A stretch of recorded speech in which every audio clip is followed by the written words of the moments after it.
Di informasi berikutnya masih terkait dengan pencurian, tapi ini berbeda kasus. Ada kotak amal di Masjid Nurul Huda, Kecamatan Cisauk, Kabupaten Tangerang, yang kemudian aksinya terekam CCTV. Pelaku menjebol kotak amal dan menguras seluruh uangnya. Dengan sigap, pria ini langsung mengambil kotak amal yang diletakkan di depan pintu masuk masjid. Tanpa menunggu lama, pelaku pun kemudian menjebol kotak amal dan memasukkan seluruh uang di dalamnya untuk dimasukkan ke dalam tas yang dibawa. Pengurus masjid mengatakan saat peristiwa pencurian terjadi, kondisi masjid memang sedang sepi. Marbot saat itu tengah membersihkan bagian belakang masjid. Bermodalkan kamera pengintai atau CCTV, pengurus masjid kemudian melaporkan kasusnya ke Polsek Cisauk. Kotaknya dimasukin dulu ke dalam, dibawa ke sini. Nah, habis itu sama dia kira-kira dibobol gitu. Dibobol terus diambil, udah ditinggalin sama dia gitu. Kondisinya waktu itu sepi ya? Sepi banget, nggak ada orang. Nah, Ustaz, ini mencuri saja sudah berdosa. Ini justru menguras kotak amal hasil infak jamaah di masjid. Bagaimana Ustaz tanggapannya? Ya Mas Jami, masjid itu bukan milik per orang, bukan milik per lembaga, tapi milik kita semuanya. Sarana untuk beribadah. Dan hadirnya masjid karena kebersamaan di antara semua warga atau masyarakat. Karenanya seluruh kepemilikan yang ada di masjid adalah kepemilikan bersama.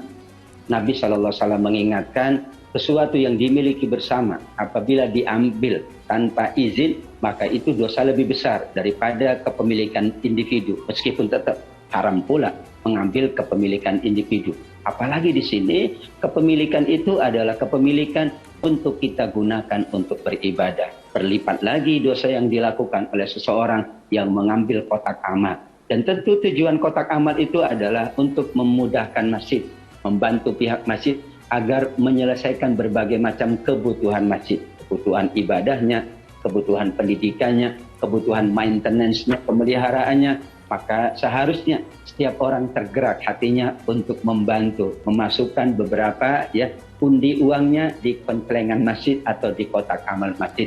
Dan kita tidak mentolerir siapapun yang melakukan perbuatan dosa di tempat yang dimuliakan, yaitu rumah Allah Subhanahu wa Ta'ala. Iya, ini kan untuk kasus yang kemudian tertangkap CCTV dan kemudian bisa diadili. Sebenarnya ada banyak kasus lain yang tidak ketahuan gitu Ustaz ya. Nah, bagaimana Islam memandang ada masyarakat kita yang hidup dari sesuatu yang tidak halal Ustaz? Contohnya seperti mencuri ini.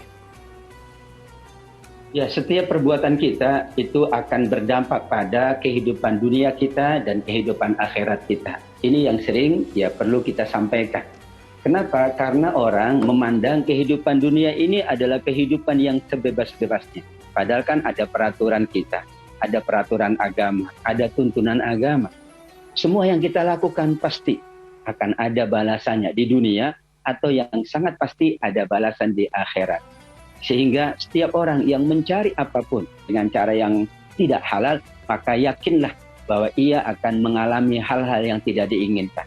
Minimal dia tidak mendapatkan keberkahan dari Allah, tidak mendapatkan ketenangan dari Allah, dan tentu tidak mendapatkan kebahagiaan. Untuk apa menumpuk harta, kata Imam Ghazali, kalau harta tidak memberkahi? Untuk apa mendapatkan harta kalau tidak menenangkan? Untuk apa mendapatkan harta kalau tidak membahagiakan? Kita bahagiakan diri kita, kita tenangkan diri kita, kita berkahi diri kita dengan hanya mencari yang halal di sisi Allah Subhanahu wa Ta'ala.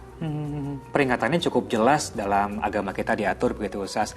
Tapi ada kala kriminolog bilang ini bahwa kejahatan atau aksi kriminal itu bisa muncul karena ada peluang. Nah, apakah Ustaz ada saran terhadap para pengurus masjid, kepada kita semua bagaimana agar memperkecil peluang ini? Apakah dengan metode penyimpanan yang lebih baik mungkin Ustaz kotak amal ini? Ya, setuju Mas Jemi. Sekarang di manajemen masjid sudah disampaikan bagaimana manajemen masjid yang bagus, termasuk manajemen kas masjid.